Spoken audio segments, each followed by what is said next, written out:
Okay, today we are going to start a new chapter, electric fields.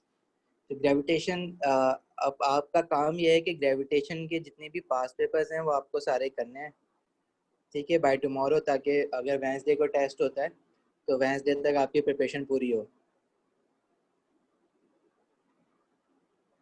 अच्छा, electric field और gravitation या gravitational field मिलते जुलते हमारे पास केसेस हैं। बस एक चीज़ जो डिफरेंस है ना इसमें, वो डिफरेंस क्या है कि जो हमारे पास ग्रेविटेशनल फील्ड थी वो हमेशा अट्रैक्टिव फील्ड थी, सही है। मास attracts another mass, that's it. There was never a concept of repulsion. However, from your previous studies you know कि electric field is due to charges. Obviously electric field है ना, charge की बात कर रहे होंगे, and there are positive charge and negative charges, ठीक है। तो they attract each other, so there's a force of attraction just like masses when the two masses attract each other. However, if the charges are unlike like charges, let's say एक positive है दूसरा भी positive है, या एक negative है दूसरा भी नेगेटिव है, तो there will be a force of repulsion. और जब रिपल्सिव फोर्स आ जाएगी तो वो ग्रेविटेशनल फील्ड से डिफरेंस हो जाएगा, ठीक है। ग्रेविटेशनल फील्ड में सिर्फ अट्रैक्टिव फील्ड्स थी, two masses will always attract each other, there was no case of repulsion. However, when any mass or any object is charged, so we have to consider the nature of the charges on them. If the two masses are unlike unlikely charged, they will attract. However, if they are likely charged, they will repel. तो electric field में नई dimension आ जाएगी repulsion की। तो जैसे gravitation field को step by step लेके चले थे ना कि what is gravitational field, what is gravitational field strength, what are gravitational field lines, फिर फील्ड बनाई थी हमने, और अवे फ्रॉम द मास क्या हो रहा था फील्ड के साथ, इसी तरह अवे फ्रॉम द चार्ज बात करेंगे। कंबाइंड ग्रेविटेशनल फील्ड था तो कंबाइंड इलेक्ट्रिक फील्ड आ जाएगा, तो ग्रेविटेशनल पोटेंशियल था तो इलेक्ट्रिक पोटेंशियल आ जाएगा।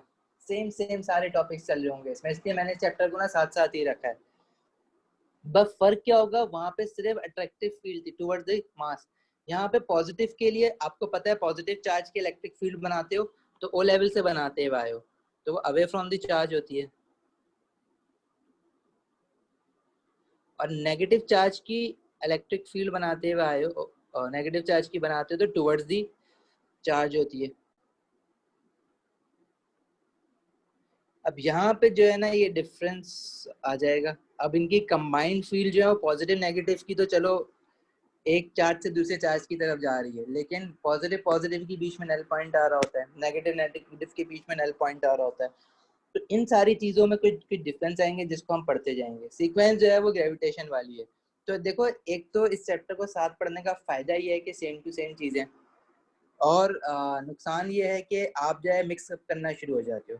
और मिक्स इसलिए करते हो क्योंकि आपने ग्रेविटेशन के जब पास पेपर्स पे सही ग्रिप हासिल नहीं की हुई होती, तो आप जो है ना इलेक्ट्रिक फील्ड के फॉर्मूला कहीं ग्रेविटेशन लगा दो, बहुत रेयर केस है। लेकिन जब आप पास पेपर्स कर लेते हो ना तो आपको समझ आ जाता है कि बहुत सेपरेट चीज़ है, एक दूसरे के फॉर्मूले एक दूसरे में मिक्स हो ही नहीं सकते, इम्पॉसिबल है। क्योंकि अगर आप इसके फॉर्मूले में चार्ज होगा, ग्रेविटेशन के फॉर्मूले में चार्ज कहीं तुम्हें दिखा पूरे पास पेपर में कि चार्ज दिया हुआ है, चार्ज की वैल्यू दी गई नहीं दिया हुआ, मास दिया हुआ होगा वहाँ पे। तो आपने ग्रेविटेशन के पास पेपर अच्छे से करने, जैसे जैसे ग्रेविटेशन के पास पेपर करते जाओगे और साथ साथ इलेक्ट्रिक फील्ड पढ़ते जाओगे ना, पास पेपर करने का मतलब ये नहीं है। देखो, दो तरीके होते हैं पास पेपर्स करने के। एक तो ये होता है कि आप उसको एक साथ बैठ के सारे कर लो। एक तरीका ये होता है कि आप जो है वो, आपने कहा कि मैं डेली 4 करूंगा, तो वो भी एक तरीका है। अब जो आपके लिए फीजिबल हो, ठीक है, सबका स्टेट ऑफ माइंड अलग अलग होता है, तो हर स्टूडेंट के लिए वो अलग अलग होता है कि वो किस तरह से पढ़ना चाह रहा है। वो मैं नहीं बता सकता तुम्हें कि तुम जो है वो ऐसे पढ़ो, सही है। अच्छा, तो अब इलेक्ट्रिक फील्ड क्या होता है, सबसे पहले हम डिफाइन करेंगे what is an electric field.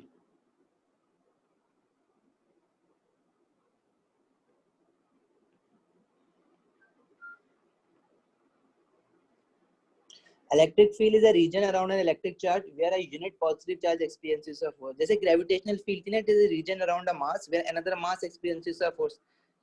तो अगर कोई पॉजिटिव चार्ज है, इसमें मैंने कोई और यूनिट पॉजिटिव चार्ज रख दिया है, तो उस पर एक फोर्स लगेगी, फोर्स ऑफ रिपल्जन, और ये यहाँ जाएगा। किस रीजन में लगेगी, इसके जहां जहां तक इसकी इलेक्ट्रिक फील्ड फैली हुई है, इसके बाहर कुछ नहीं हो रहा होगा फिर, ठीक है। So it is a region around a charge, a region around an electric charge where a unit positive charge experiences a force. Region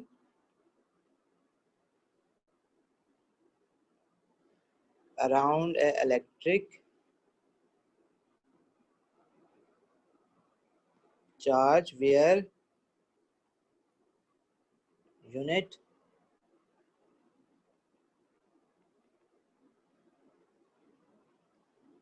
positive charge experiences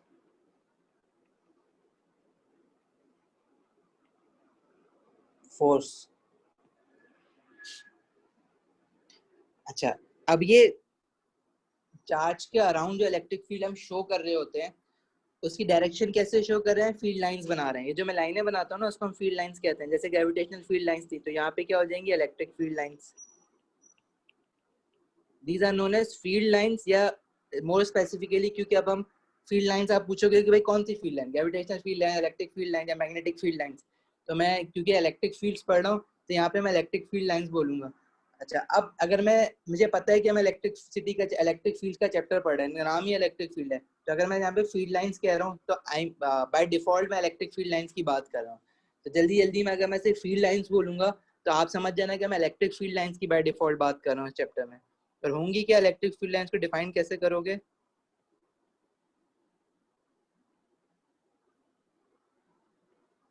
electric field lines क्या होती हैं? Electric field line represent the direction of force on a unit positive charge.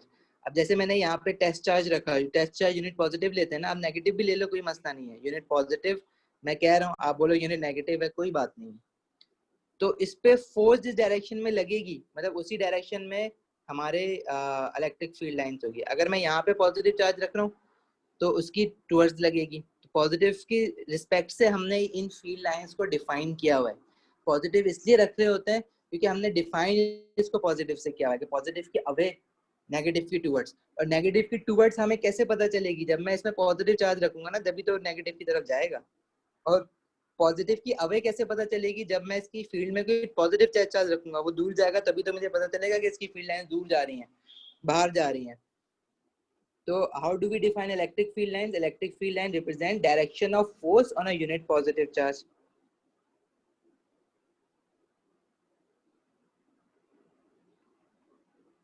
Electric field line represents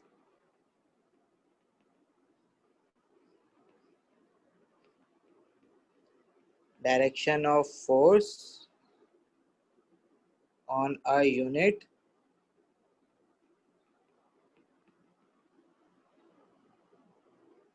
positive charge.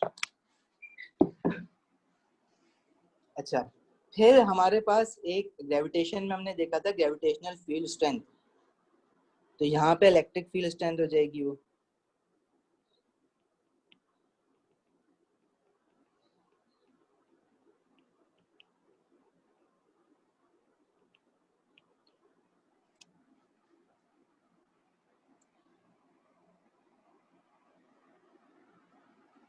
अच्छा, gravitational field strength हमने क्या देखी थी, it was g is equals to f over m, acceleration due to gravity जो था ना, that was gravitational field strength. तो क्या था, force per unit mass. Gravitational field strength की डेफिनेशन लिखी थी, फोर्स पर यूनिट मास, जो टेस्ट मास पे फोर्स लग रही थी ग्रेविटेशनल फील्ड में जब हमने उसको रखा था। तो इलेक्ट्रिक फील्ड स्ट्रेंथ क्या हो जाएगी, फोर्स पर यूनिट चार्ज। और कौन से चार्ज की बात करें, पॉजिटिव चार्ज की, तो हम क्या बोल देंगे कि it is a force per unit positive charge place in an electric field. Electric field strength क्या है, it is a force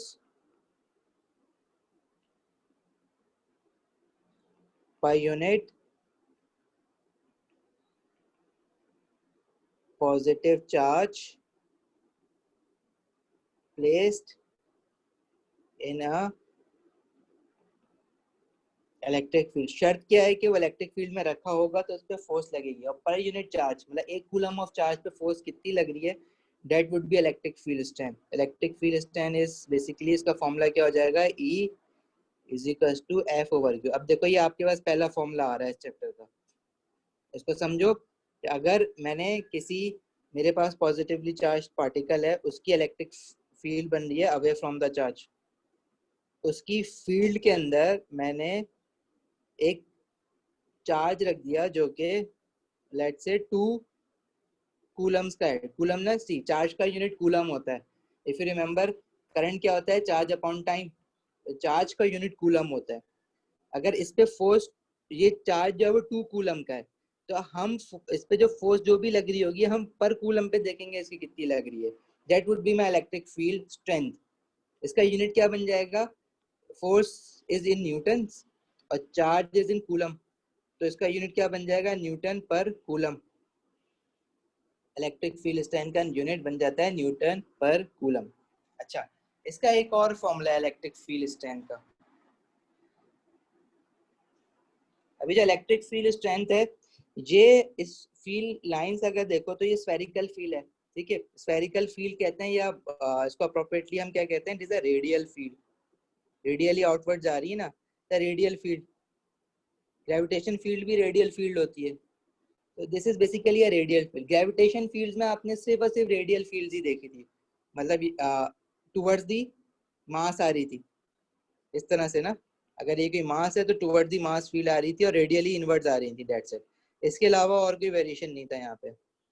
electric field में आप दो तरह की फील्ड देखने वाले हो, एक तो पॉजिटिव की जो रेडियली आउटवर्ड्स आ रही है, पॉजिटिवली चार्ज पार्टिकल, और ये पार्टिकल जैसे हमने मास को पॉइंट मास लिया था ना, हम इसको क्या कहते थे, मास जो है वो पॉइंट मास है, सारा का सारा mass concentrated at the centre, it is assumed that whole mass of this object is concentrated at the centre, इसको हम कहते थे पॉइंट मास।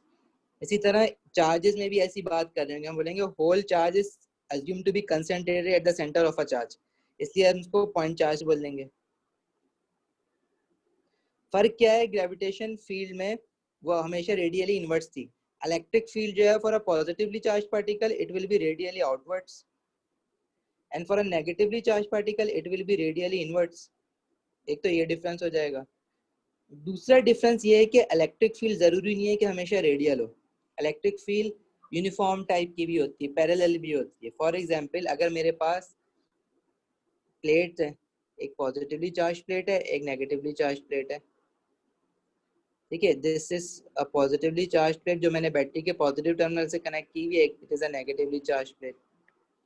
और इसमें अगर मैं इलेक्ट्रिक फील्ड लाइंस बनाऊं तो it will be like this from positive to negative, and they will maintain the same distance between them, और एजेस पे जो है वो इस तरह से जा रही होगी, ठीक है। अगर आप देखो तो मैंने सेपरेशन कांस्टेंट बनाई है, this is a uniform electric field. अच्छा, ये पढ़ चुके हो वैसे एएस में ना, ये रिकॉल हो रहा होगा सिर्फ, this is in between these two plates there is a uniform electric field,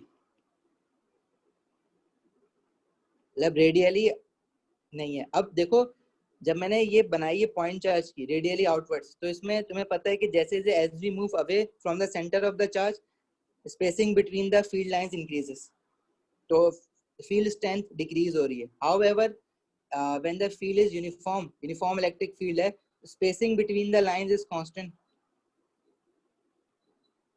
spacing between field lines, अब फील्ड लाइंस कौन सी, इलेक्ट्रिक फील्ड लाइंस की बात हो रही है यहाँ पे, is constant. so being constant means it is uniform electric field. अगर इसमें कोई चार्ज रखा हुआ है तो चार्ज अगर मैंने यहाँ पे पॉइंट 1 पे रखा है या पॉइंट 2 पे रखो या बीच में कहीं रखो तो चार्ज पे थ्रू आउट सेम फोर्स लगेगी। However, this is not the case in point charges जहाँ पे रेडियल फील्ड है। अगर मैं इस नेगेटिव वाले चार्ज को कंसिडर करूं और मैंने यहाँ पे एक पॉइंट चार्ज रखा है और एक यहाँ पे रखा है और एक यहाँ पे रखा है, तो 1 पे सबसे ज्यादा फोर्स लगाएगा वो, 2 पे सबसे कम, उससे कम लगाएगा, 3 पे सबसे कम लगाएगा, because as we see field lines के बीच में स्पेसिंग बढ़ रही है ना, तो फील्ड स्ट्रेंथ डिक्रीज हो रही होगी। तो इलेक्ट्रिक फील्ड स्ट्रेंथ के हमारे पास दो तरह के फॉर्मूला है, ये एएस में दोनों पढ़े हुए हैं तुम लोगों ने, E is equal to F over Q, दोनों यूज किए हुए हैं, ये वाला भी यूज किया हुआ है न्यूटन पर कूलम। और एक और फॉर्मूला जो आपने यूज किया हुआ है वो क्या है कि अगर पैरेलल प्लेट्स हैं और उनके बीच में कोई इलेक्ट्रिक फील्ड बन रही है तो वो आप कैसे निकालते हो, if you have parallel plates और उनके बीच में बन रही है तो वो उसका फॉर्मूला क्या है, E is equal to V over D, voltage between the plate जो आपने बैटरी यहाँ पे लगाई हुई है divided by separation of the plates D, और वो यूनिट क्या बन जाएगा, volt per metre. This is also electric field strength, सही है। तो इलेक्ट्रिक फील्ड स्ट्रेंथ क्या है? It force per unit charge या force per unit positive charge place in an electric field. और उसके दो फॉर्मूले हैं, E is equal to F over Q. Electric field strength के दो फॉर्मूले क्या है? एफ ओवर क्यू और वी ओवर डी। ठीक है, अगेन एएस में ये पढ़ी हैं, इसके क्वेश्चन भी बहुत सारे करे हुए हैं। तो अगर फिर भी ना याद आ रहा हो तो इस क्लास के बाद बराए मेहरबानी उसको रिकॉल कर लेना जाके। E is equal to F over Q, इससे जो यूनिट बनता है वो न्यूटन पर कूलम बनेगा, क्योंकि ऊपर फोर्स है नीचे चार्ज है। और इससे V over D, voltage upon distance. Distance क्या है? सेपरेशन बिटवीन द प्लेट्स है, ये डी है। अगर एक प्लेट मेरी पॉजिटिवली चार्ज है और दूसरी मेरी नेगेटिवली चार्ज है, तो ये पॉजिटिवली चार्ज क्या मतलब बैटरी का पॉजिटिव कनेक्टेड हुआ हुआ है, नेगेटिव चार्ज मतलब बैटरी का नेगेटिव। तो ये जितने भी वोल्टेज की बैटरी है V, 10 वोल्ट 2 वोल्ट, और इनके प्लेट्स के बीच में जो सेपरेशन है उससे जो निकालेंगे वो हमारे पास ये आ जाएगी V ओवर डी। ये फॉर्मूला बन जाएगा, इसका यूनिट क्या बनेगा? Volt per metre. ठीक है, so both of these formulas are used for electric field strength. इनको हम एक दूसरे के इक्वेट भी करा सकते हैं, मतलब मैं ये भी कह सकता हूँ कि F ओवर Q जो है वो V ओवर D के बराबर है। उससे फिर हम लोग फोर्स भी निकालते थे, V Q ओवर D। सही है, तो फोर्स की जगह पे मास इंटू एक्सलेशन भी रखते थे।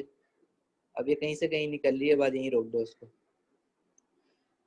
सही, और फिर आगे वर्क डन, चलो देख लो, mass into acceleration into distance V into Q।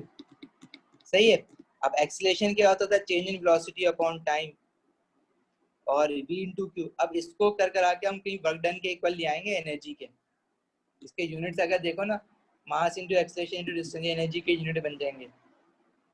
अच्छा खैर, मतलब वर्क डन, या इन शॉर्ट इसको मैं ये बना सकता था, half m v square is equal to V into Q. ये एएस में यूज हो रहा था, यहाँ भी यूज हो जाता है अक्सर, इसलिए रिकॉल कर लेना, नहीं याद आ रहा तो फिर भी बता देना। तो so far we have seen electric fields क्या होती है? Region around an electric charge where unit positive charge experiences a force। और फील्ड लाइंस को रिप्रेजेंट कैसे करते हैं? इलेक्ट्रिक फील्ड लाइंस के थ्रू। Electric field line represent the direction of force on a unit positive charge. वो definition ये handout में है, सारी हैंडआउट में दूंगा इसके। Electric field sir strength is the ये force. Half M B square कैसे हुआ है? हाफ एम बी स्क्वायर कैसे हुआ? देखो ये चीज जो है ना जिशान, हम लोग ना एएस केमिस्ट्री, एएस फिजिक्स में इलेक्ट्रिक फील्ड इलेक्ट्रिसिटी के चैप्टर में पढ़ते हैं। स्टैटिक इलेक्ट्रिसिटी का एक चैप्टर है, उसमें पढ़ा हुआ है। अब ये कैसे हुआ? मास एक्सेलरेशन डिस्प्लेसमेंट वी क्यू जो है ना वो इटसेल्फ वर्क डन है। अगर याद करोगे वोल्टेज का फॉर्मूला क्या था? Work done per coulomb charge. ठीक है, work done is equal to V into Q. अब मैं ये कह रहा हूँ कि जो मैं वर्क डन करा रहा हूँ चार्ज पे, तो वो किस में कन्वर्ट हो जाएगा? वो उसकी काइनेटिक एनर्जी में कन्वर्ट हो जाएगा। अगर फॉर एग्जांपल मेरे पास यहाँ पे एक पॉजिटिवली चार्ज प्लेट है, एक नेगेटिवली चार्ज प्लेट है, यहाँ पे मैंने एक पॉजिटिवली चार्ज पार्टिकल रखा है, तो उस पर फोर्स लगेगी टुवर्ड्स राइट हैंड साइड, जो उसको रिपेल करके आगे फेंकेगा नेगेटिव की तरफ। जब उसको आगे फेंकेगा तो वो उस पर वर्क डन करा रहा है, और जब वो आगे फेंक रहा है तो उसकी वेलोसिटी बढ़ रही है, मतलब वो वर्क डन कन्वर्ट हो रहा है उसकी काइनेटिक एनर्जी में। और वर्क डन की जगह हम वी इंटू क्यू लिख सकते हैं। सही है, फिलहाल इसको यहाँ से समझ लो कि हम ये कर सकते हैं। सही है, समझ आई बात? ठीक है, और अगर यहाँ से देख लो, फॉर्मूला बना लो, तो F इंटू डी, ये डी जब यहाँ पे जाके मल्टीप्लाई हुआ है V इंटू क्यू, तो फोर्स इंटू डिस्टेंस कवर्ड किस चीज का फॉर्मूला होता है? वर्क डन का। और वर्क डन जो है वो काइनेटिक एनर्जी में कन्वर्ट हुआ है, तो वर्क डन की जगह मैंने काइनेटिक एनर्जी लिख दिया। मतलब बहुत सारी जगहों से उसको पकड़ सकते हो, सारी एक ही चीज है। समझ आई? क्लियर है? आगे बढ़े।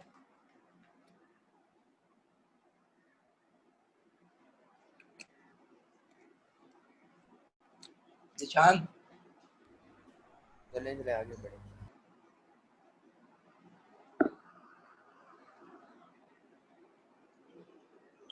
अच्छा, हमने अभी तक इलेक्ट्रिक फील्ड देखा, electric field lines, electric field strength. Definition सारी मिल जाएंगी तुम लोगों को, लेकिन साथ साथ लिखते जरूर रहा करो। इलेक्ट्रिक फील्ड,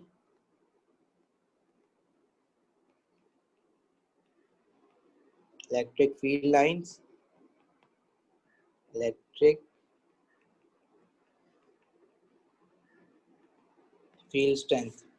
अच्छा, चार्जेस हमें पता है, दो तरह के चार्जेस हैं, पॉजिटिव चार्ज है, नेगेटिव चार्ज है। अभी बार बार बात हो गई इसकी। अब ये चीज ओ लेवल से पढ़ते आए हो कि we have two charges, positive charge है और एक होता है नेगेटिव चार्ज।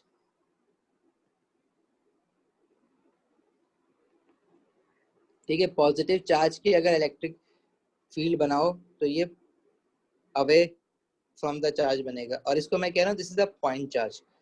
कि चाहे जितना भी बड़ा ये चार्ज हो ना, स्फीयर पे चार्ज आ गया या कुछ भी आ गया, तो हम कहेंगे कि सारा का सारा जो चार्ज है ना वो टुवर्ड द सेंटर कंसंट्रेट हुआ हुआ है। इसी तरह अगर नेगेटिव चार्ज की बनाओगे तो नेगेटिव चार्ज की हम बनाते हैं टुवर्ड्स द चार्ज और रेडियल फील्ड बनाते हैं।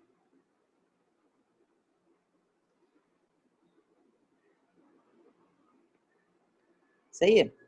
अच्छा, इसको हम कंसिडर, देखो पॉजिटिव चार्ज है, फिर एक चीज तुम्हें पता है कि एक चीज थी तुम्हारे पास, law of charges. Law of charges हमें ये क्या कहता है कि लाइक रिपेल अनलाइक अट्रैक्ट। तो दिस इज वेरी सिंपल, मतलब सब रिकॉल जरूर कर लेना।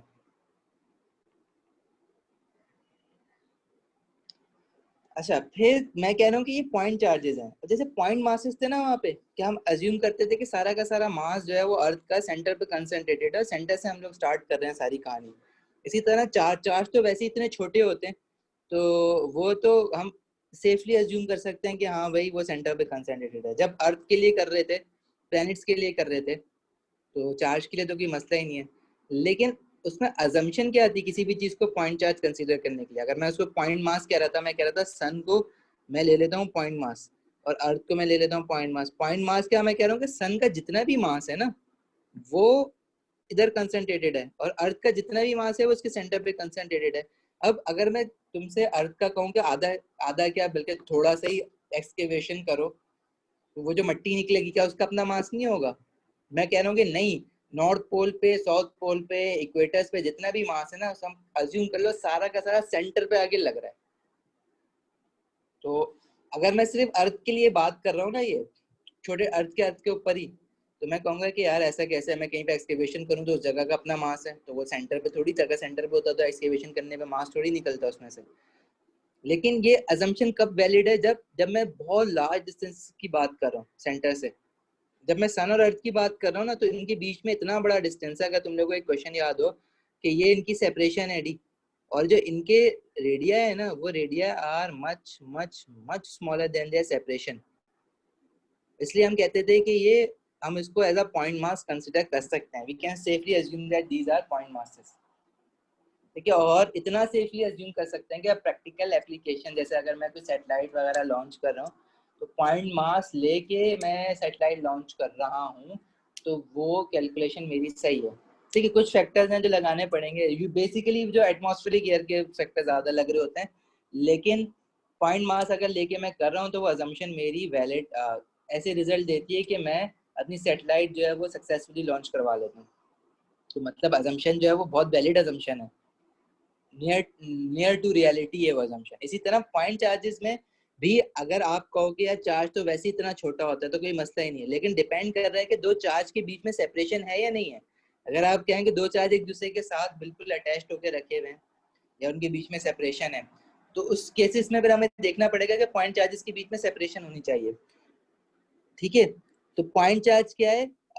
हम क्या कहेंगे कि सारा का सारा चार्ज जो है वो सेंटर पे कंसंट्रेट हुआ हुआ है। फॉर एग्जाम्पल, जैसे पॉइंट मास है वैसी पॉइंट चार्ज है।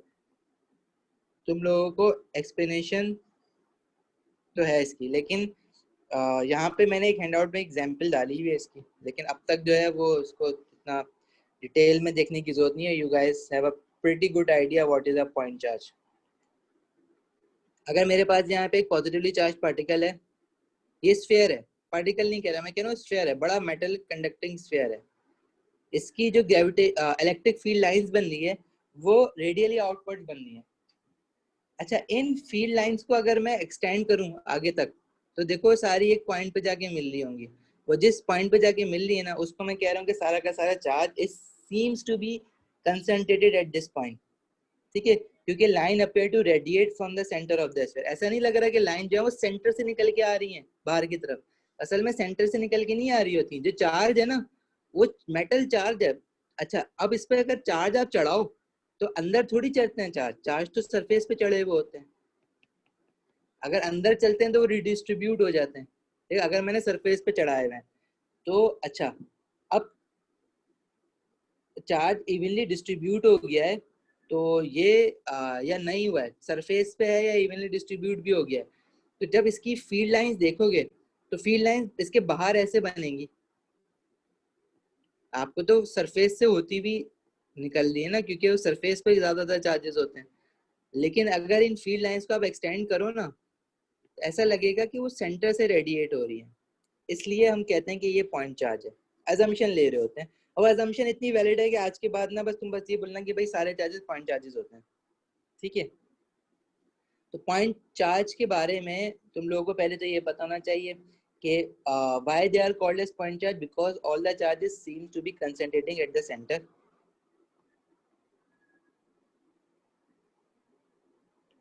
All charge is assumed to be concentrated at the center of charge.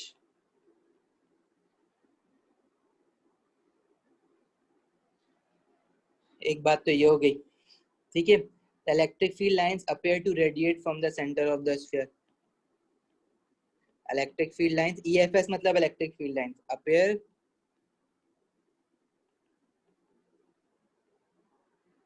to radiate from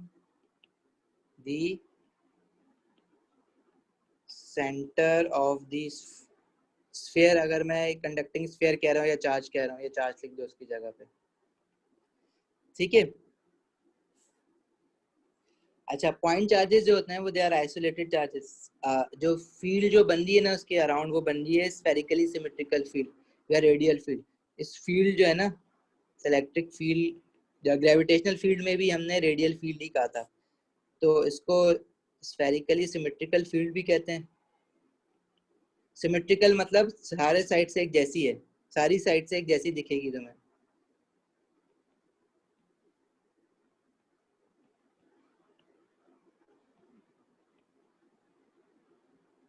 और रेडियल फील्ड कुछ भी कह दो उसको, सही। सो फार सो गुड। कोई क्वेश्चन कुछ पूछना है?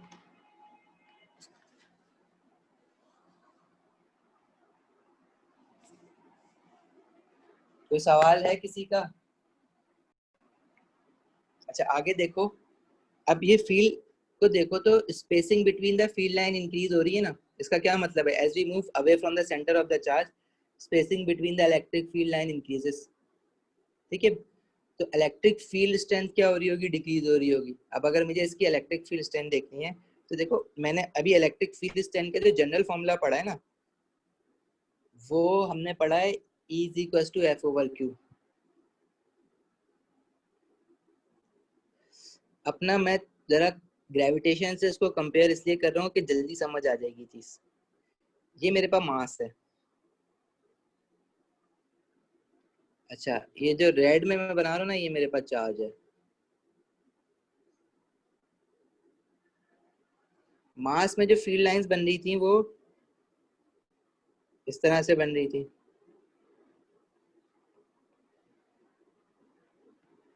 अच्छा, ग्रेविटेशनल फील्ड स्ट्रेंथ की हमने बात की थी, G is equal to F over M, force per unit mass,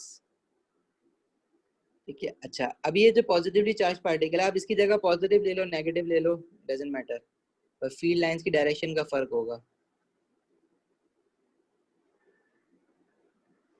electric field strength की मैंने क्या बात की है? E is equal to F over Q, force per unit charge. अच्छा, फिर हमने साथ में ये बात भी की थी कि force per unit mass, gravitational field है, चार्ज में फोर्स पर यूनिट चार्ज। अब जैसे जैसे ये as we move away from the sphere, हम ये वाला कहते हैं कि जी जो है ना वो कांस्टेंट रहेगी near the surface of the earth, और हम जी की वैल्यू एस तक क्या लेते आए थे? 9.81। क्योंकि हम अज्यूम क्या कर रहे थे कि near the surface of the earth ये जो फील्ड लाइंस जा रही है ना, उठ रही है यूं यूं यूं यूं, ये ऑलमोस्ट जो है ना, they are parallel, they are keeping the same distance between them. लेकिन जैसे जैसे मैं अर्थ को मतलब ये मैं करीब करीब की अगर बात करूँ ना, तो फील्ड लाइंस अगर मैं बहुत ज्यादा करीब करीब बनाऊं तो near the surface of the earth आपको ऐसे लगेगा अरे यार ये तो पैरेलल ही है। ठीक है, अगर देखो मैं ये बड़ी करके बनाऊं ना, तो आप ये फील्ड लाइंस इतनी सारी होंगी, आप बोलोगे कि ये और ये और ये same distances and they are parallel, क्योंकि वो सरफेस इतना बड़ा है। लेकिन जब आप इसको पूरा एज द होल प्लेनेट देखोगे तो you will realise that these field lines are not parallel but they are radial and they does not maintain the constant separation between them, and as we move away from the center of the planet the spacing between the field lines increases, same as that in the case of charges। ठीक है, आप surface पे देखोगे तो आपको parallel लगेगी वरना नहीं लगेगी। तो जब तक हम कहते थे कि we are talking about gravitational field stand near the surface, तो हम जी जो है वो कांस्टेंट लेते थे 9.81 और उससे अपने काम कर लेते थे G equals to F over M. सही है। अच्छा, लेकिन जब हमें पता चला कि as we move over larger distances तो जी जो है वो कांस्टेंट नहीं रहेगा, और एन फिर हम जो है एक फॉर्मूले पे पहुंचे जिसकी वैल्यू क्या थी, G is equals to G M over R square.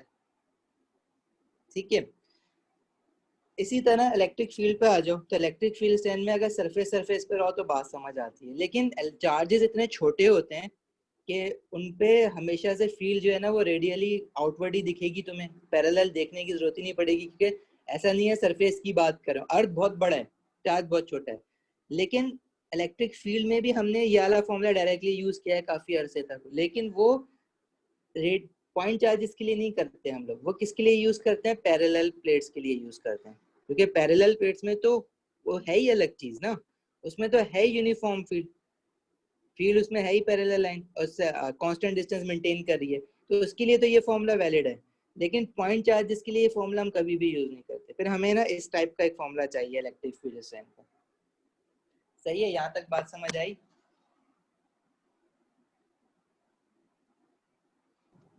Ji sir. कोई सवाल यहाँ तक किसी का? एहसन, नहीं सर, सवाल नहीं। वानिया, नैसरा? नहीं सर। तो ग्रेविटेशन फील्ड में आप लोगों ने कौन सा लॉ पढ़ा था?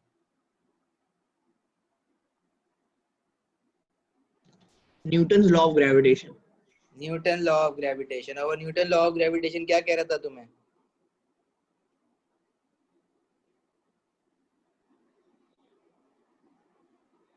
बता दो ना क्या कह रहा था।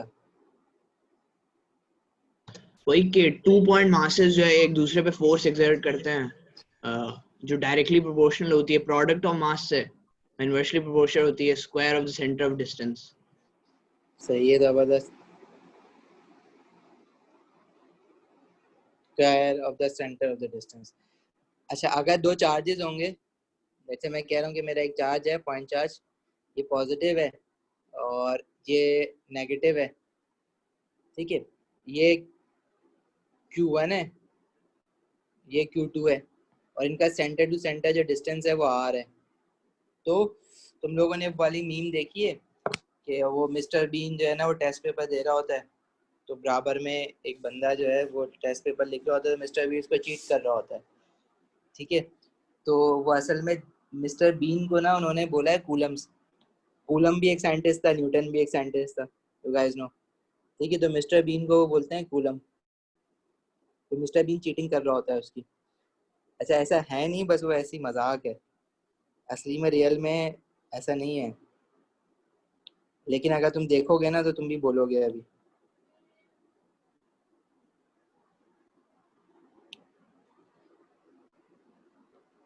ठीक है, यह है Coulomb's law of electric field भी कहते हैं इसको, बस सिर्फ कूलम्स लॉ भी कहते हैं। तो क्या है कि न्यूटन ने जो ये दिया ना, उसने क्या बोला, डायरेक्टली प्रोपोर्शनल m1 m2 और r², और न्यूटन ने साथ में ये भी कह दिया कि मासेस के लिए अगर साइन ऑफ प्रोपोर्शनलिटी हटाओगे तो यूनिवर्सल कांस्टेंट आ जाएगा g, यूनिवर्सल ग्रेविटेशनल कांस्टेंट।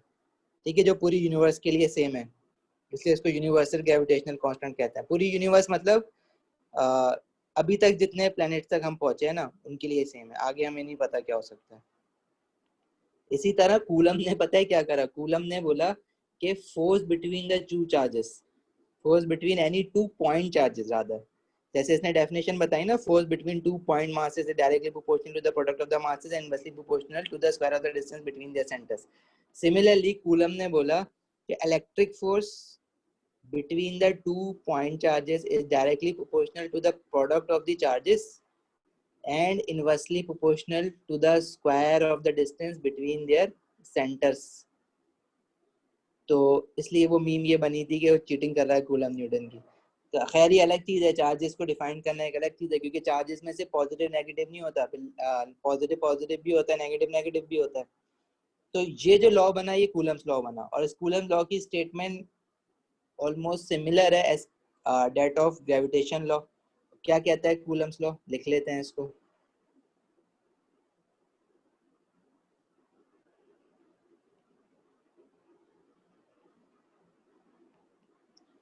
देखो कूलम्स लॉ है, any 2 point charges exert an electrical force on each other, any 2 point charges exert a electrical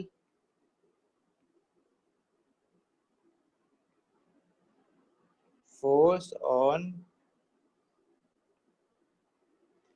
each other which is directly proportional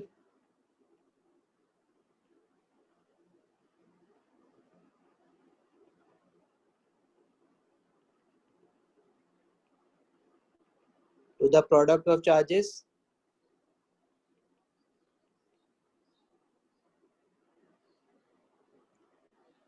and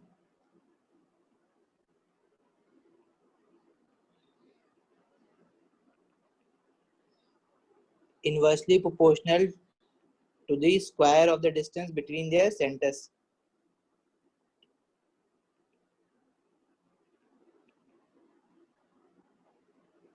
square of the distance between there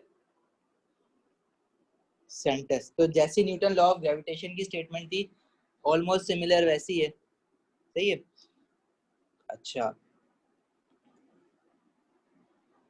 अब अगर जो तुम लोग मेरे साथ A2 chemistry पढ़ रहे होगे, तो SN आप पढ़ रहे हो ना, तो तुम्हें याद होगा ये फॉर्मूला मैंने लैटिस एंथैल्पी के लिए भी यूज करवाया था, तो वही ये वाला फॉर्मूला था। अच्छा तो दो चार्जेस जब एक दूसरे से सेपरेशन इंक्रीज करेंगे तो उनके बीच में जो फोर्स एक्सर्ट हो रही है, चाहे वो अट्रैक्टिव फोर्स हो चाहे वो रिपल्सिव फोर्स हो, वो डिक्रीज हो जाएगी। अच्छा न्यूटन लॉ ऑफ ग्रेविटेशन में मासेस हमेशा एक दूसरे पे क्या कर रहे हैं, फोर्स ऑफ अट्रैक्शन एक्सर्ट कर रहे हैं, लेकिन कूलम्स लॉ में जो डिफरेंस आ गया ना, वो क्या आ गया कि अगर मेरे पास चार्ज पॉजिटिव है और दूसरा चार्ज नेगेटिव है, तो ये तो अट्रैक्टिव फोर्स हो जाएगी and it will B equal and opposite. अगर ये F1 लग रही है तो ये भी F1 लगेगी irrespective of the size of the charge. अगर मैं कहूँ कि भाई मेरे पास ये जो चार्ज है ये 2 माइक्रोकूलम का है और ये चार्ज जो है वो -5 माइक्रोकूलम का है, माइनस में ना ये +2 माइक्रोकूलम है, तो इट डजंट मैटर कि चार्जेस डिफरेंट हैं। जैसे मासेस ना, सन और अर्थ की बात करो तो सन जितनी अर्थ पे फोर्स लगा रहा था अर्थ उतनी सन पे लगा रहा था, फोर्स की एक ही वैल्यू आ रही थी जो इक्वल थी। तो इसी तरह चार्जेस में irrespective of the magnitude of the charges the force they will exert on each other will be equal but opposite। ठीक है, तो अगर ये F1 है और इसको मैं अगर F2 कह रहा हूँ तो F1 must be equals to F2 but opposite, equal in magnitude but opposite होगी। अच्छा इस तरह चार्जेस जो है वो जैसे यहाँ पे पॉजिटिव नेगेटिव है, तो चार्जेस जो है दोनों पॉजिटिव भी हो सकते हैं। अब दोनों चार्जेस पॉजिटिव होंगे तो फोर्स इस पे अगेन रिपल्सिव फोर्स लगेगी, अट्रैक्टिव फोर्स नहीं होगी।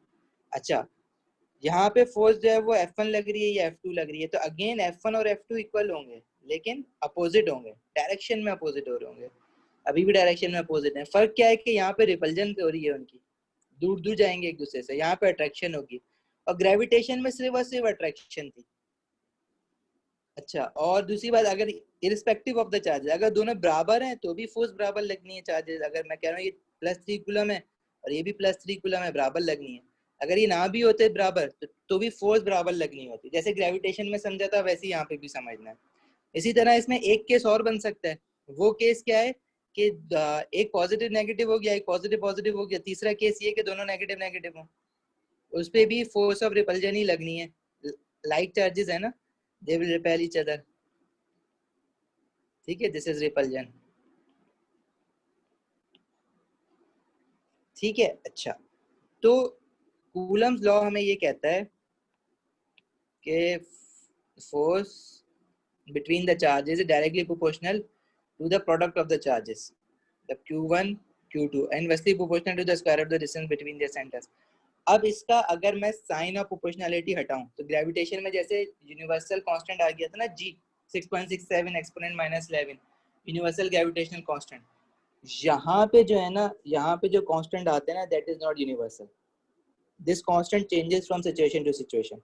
मतलब एयर में अलग होगा, वाटर में अलग होगा, वैक्यूम में अलग होगा. तो इसको हम कैसे, अब इस कांस्टेंट को ना, अब क्योंकि हमें पता है कि ये पॉइंट चार्ज है, स्फीयर रिलेटेड है, पॉइंट जो है वो स्फीयर को हम मानते हैं ना, तो यहाँ पे साइन ऑफ प्रोपोर्शनैलिटी हटाओगे तो यहाँ का जो कांस्टेंट है ना, उसको अगर मैं सही से लिखूँ ना, तो that is 1/4 pi epsilon not q1 q2 over r square 1/4 pi epsilon. ठीक है, ये अब इसको एप्सिलॉन नॉट अभी हटा देते हैं, एप्सिलॉन लिखते हैं बस. अब जरा इसको समझना पड़ेगा, तो डिफरेंट चीज आ गई. तो कूलम ने भाई ऐसे चीट नहीं कर लिया था न्यूटन को, उसने अभी सही करके दिया है चीज को, वरना वो भी एक यूनिवर्सल कांस्टेंट दे देता. उसने काम किया बकायदा. दिशान, तुम्हारे लिए कह रहा हूँ मैं, ये बस उठा के मीम बना देते हो ना. सही है, आ गया.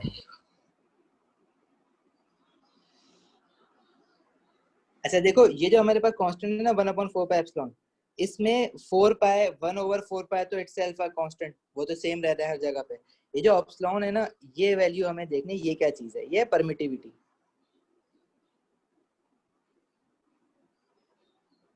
अच्छा, परमिटिविटी क्या होती है?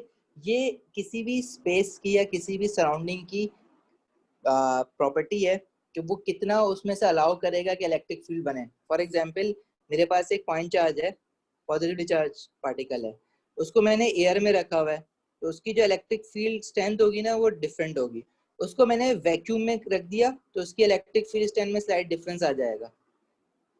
ठीक है. अच्छा, उसको मैंने वाटर में रख दिया तो उसकी इलेक्ट्रिक फील्ड स्ट्रेंथ में स्लाइट डिफरेंस आ जाएगा, क्योंकि इलेक्ट्रिक फील्ड स्ट्रेंथ जो बन रही है ना, वो अराउंड हमारे पास मीडियम बन रही है.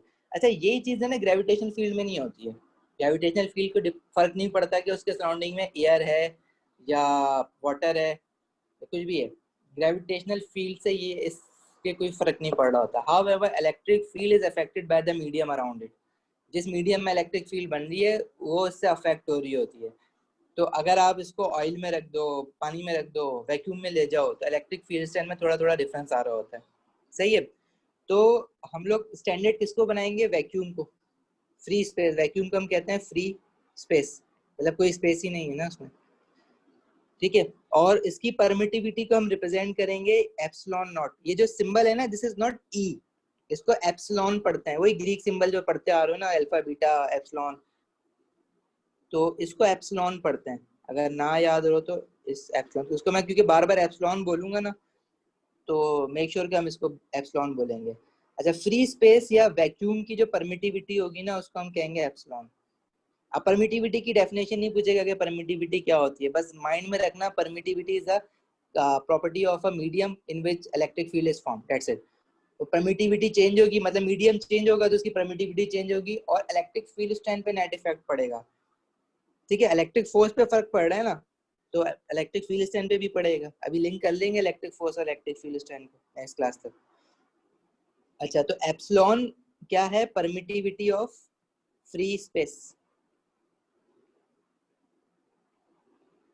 It is permittivity of, spelling देख लेना यार हैंडआउट में, मेरी स्पेलिंग से बड़ा प्रॉब्लम होती है.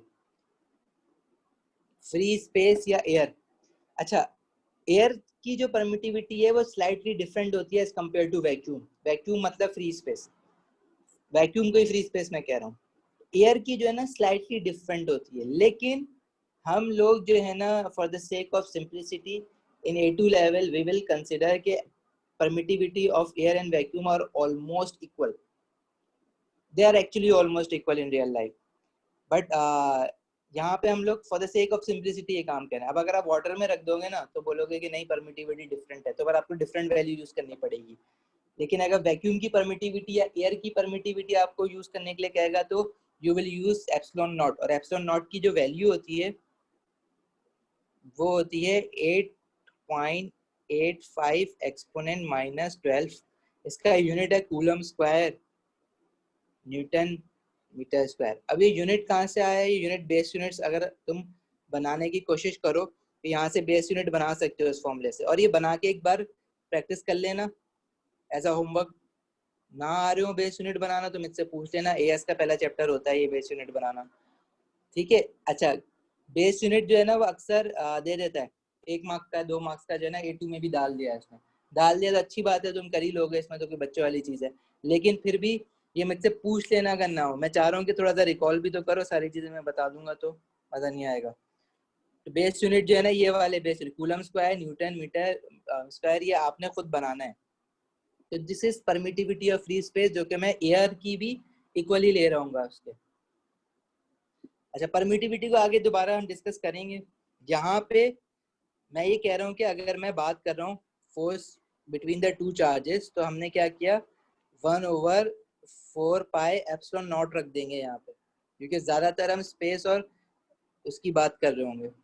और एप्सिलॉन की वैल्यू अगर मैं यहाँ पे रख दूँ फ्री स्पेस की, जो कि 8.85 एक्सपोनेंट माइनस 12 है, तो बाकी चीजें ऐसी रखूं, क्योंकि मैं बार बार फ्री स्पेस की परमिटिविटी की बात कर रहा हूँ, एयर में बात कर रहा हूँ चार्जेस की, या वैक्यूम में बात कर रहा हूँ, तो मैं बार बार एप्सिलॉन नॉट की वैल्यू जो है वो मोस्टली 8.85 एक्सपोनेंट माइनस 12 रखूंगा। लेकिन जरूरी नहीं है, अगर वो कहता है कि एयर में है या फ्री स्पेस में या वैक्यूम में, तो आप जो है वो 8.85 एक्सपोनेंट माइनस 12 रखोगे और फिर अपना क्वेश्चन आगे सॉल्व करोगे। लेकिन अगर वो चेंज कर देता है तो you have to make sure कि आपने चेंज करनी है। तो यूजुअली हम लोग जो है वो 8.85 एक्सपोनेंट माइनस 12 भी यूज कर रहे होते हैं, क्योंकि वो फ्री स्पेस और एयर की बात कर रहा होता है। अच्छा, अक्सर ना स्टूडेंट्स क्या करते हैं, वो ये वैल्यू डेटा बुकलेट अगर खोलोगे ना, तो डेटा बुकलेट में आपको इस पूरे कांस्टेंट को ना एक नया कांस्टेंट k बना के लिख देता है वो, f is equal to k Q1 Q2 over R से। बोलते हैं ये करके चलो ना, k बना लो, क्योंकि k जो है अगर एप्सिलॉन नॉट हमेशा तुम एयर का ही ले रहे हो तो k भी की एक ही वैल्यू आएगी k की, और k की वैल्यू डेटा बुकलेट में वो इस तरह से तुम्हें निकाल के दे देगा। बोलेगा इसका फॉर्मूला होता है 1/4 पाई एप्सिलॉन, और एप्सिलॉन की जगह जो है वो एप्सिलॉन नॉट रख देगा 8.85 एक्सपोनेंट माइनस 12, और k की वैल्यू जब निकालोगे तो वो आ जाएगी 9 एक्सपोनेंट 9, और k के यूनिट जो है वो फिर कर लेना, इसके जो 1/4 पाई एप्सिलॉन के यूनिट है वही k के होंगे। एप्सिलॉन के जो यूनिट है वो सारे इन्वर्स कर देना, ऊपर ले जाना। मतलब ये था ना कूलम स्क्वायर न्यूटन मीटर, तो कूलम ऊपर जाएगा तो -2 हो जाएगा, न्यूटन +1 हो जाएगा, मीटर स्क्वायर हो जाएगा। तो ये यूनिट्स के साथ जरा सा थोड़ा सा खेल तमाशा कर लेना और फिर पूछ लेना अगर ना समझ आए तो। तो इसकी जगह वो कहते हम लोग ना जल्दी जल्दी में ना, उसकी जगह हम जो फॉर्मूला यूज करते हैं ना वो ये यूज करते हैं k Q1 Q2 और R स्क्वायर, और k की वैल्यू हम कहते हैं कि 9 एक्सपोनेंट 9 है। 99% केसेस में हम यही ले रहे होते हैं, लेकिन क्योंकि 99% क्वेश्चंस में वो एयर में या वैक्यूम में चार्जेस की बात कर रहा होता है, लेकिन कुछ क्वेश्चंस ऐसे आए हैं जब उसने कहा कि चार्ज हमारा एयर में या वैक्यूम में नहीं है, किसी और सराउंडिंग में है, और वहां पे उसने परमिटिविटी की वैल्यू दी हुई है जो कि ये वैल्यू नहीं है, 8.85 एक्सपोनेंट माइनस 12 नहीं है, तो फिर आपने नया के निकालना होता है यूज करने के लिए। यूजली 99% क्वेश्चंस में वो एयर और वैक्यूम की बात करता है और परमिटिविटी की वैल्यू नहीं देता। क्यों? क्योंकि डाटा बुकलेट में उसने दी हुई है। सही है, कभी दे देता है कभी नहीं देता, नहीं देता तो आपको पता है डाटा बुकलेट में है। और वैसे भी क्वेश्चंस करते करते ना तुम्हें पता होगा ये वाली वैल्यू 8.85 एक्सपोनेंट माइनस 12 ये भी याद हो जाएगी, और इसको सॉल्व करने के बाद ये जो आंसर आता है ये भी याद हो जाएगा। कैलकुलेटर से कर करके जरूर देखना। ठीक हो गया? एनी क्वेश्चन सो फार? कुछ पूछना है?